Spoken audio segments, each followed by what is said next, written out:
Hey, welcome back to the shop once again. Pardon the noise from the air conditioner and the fans going. It's a tad warm here today at New Traditions and Wabash Ukulele Company in Somerset, Indiana.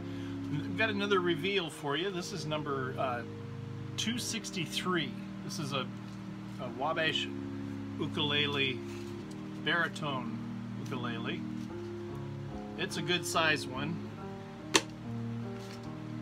Excited to see how this has turned out. It's a mahogany back and sides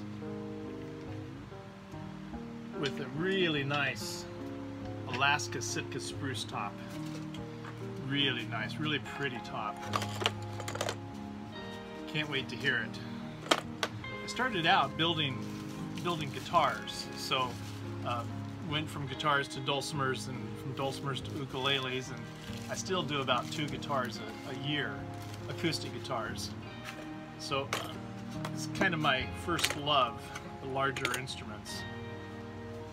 I'm always excited to hear what they're going to sound like.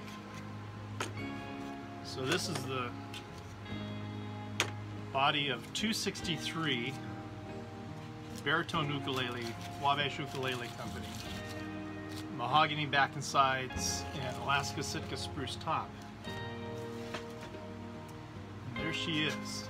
We've got a black walnut rosette around the soundboard, kind of a different design rosette for me this time, just to be different. It's got black walnut binding here, and then I'll have black walnut all the way around the entire instrument. So there it is. We'll see if this is flat. That's my goal, is to make sure that, oh yeah, that's good and flat. Beautiful. Perfect and perfect. This has got fan bracing, similar to a standard acoustic guitar. There it is, all trimmed up. Number 263, Wabash Ukulele Company, baritone ukulele.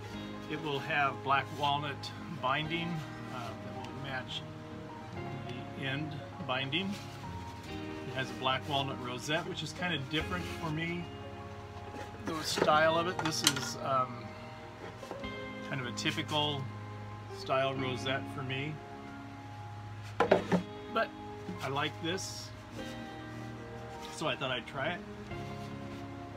Alaska Sitka spruce top, mahogany back and sides, black walnut strip down the back, black walnut strip there, and then it will be black walnut binding all the way around, with a hand-carved mahogany neck. And yeah, there you go. Number 263. It'll be a ukulele real soon. Lord bless you guys.